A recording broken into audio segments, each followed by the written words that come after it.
Hello मेरे प्यारे बच्चों, welcome to my channel the experience of physics.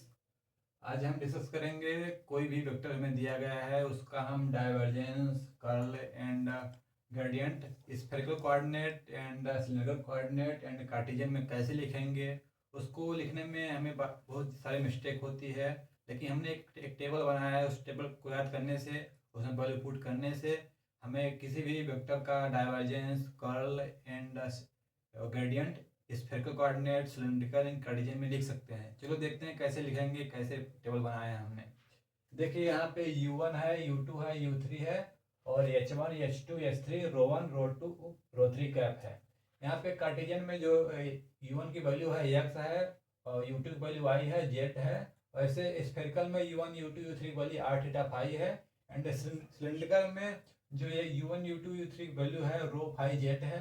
And h1, h3, h2, h3 की value जो है कार्टेशियन में 1 1 है, तीनों में सेम है।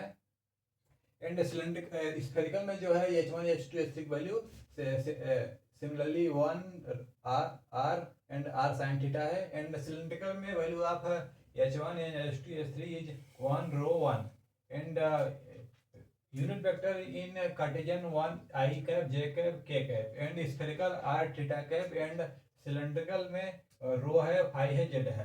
अगर किसी भी वेक्टर का ग्रेडियंट हम लिखना चाहते हैं किसी भी कोऑर्डिनेट में, उसका सिंपल फार्मूला होता है 1/h1 del a by del u1 and रो1 cap and 1/h2।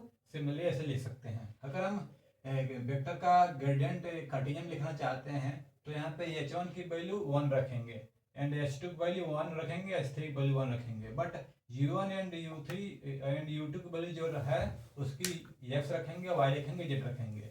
Bye putting the value of and रो1 कैप, रो2, रो3, i cap, j cap, k cap, we can find the gradient of vector in Cartesian coordinate.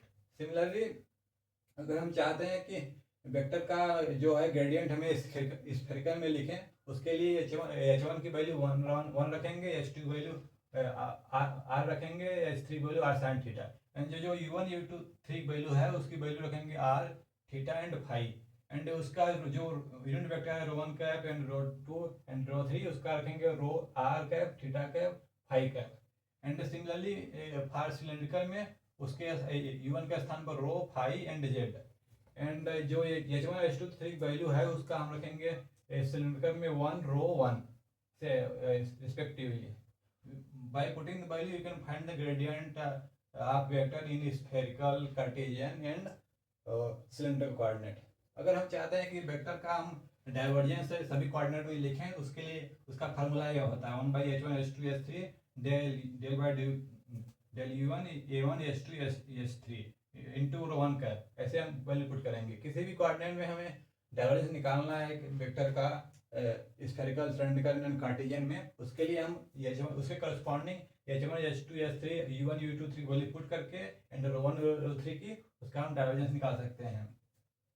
अगर हम vector का curl निकालना चाहते हैं उसके लिए टेबल ये होता है 1/h1, h2, h3, इसका एक फॉर्म h1 रो1 cap and del by del u1 del by del 2 and del by del 3 and उसके करस्पॉन्डिंग जो इसके एक्स के component y z and r theta से रिस्पेक्टिवली उसकी वैल्यू पुट करके हम वेक्टर का कर्ल निकाल सकते हैं किसी कोऑर्डिनेट में, स्फेरिकल, सिलेंड्रिकल एंड कार्टेशियन में।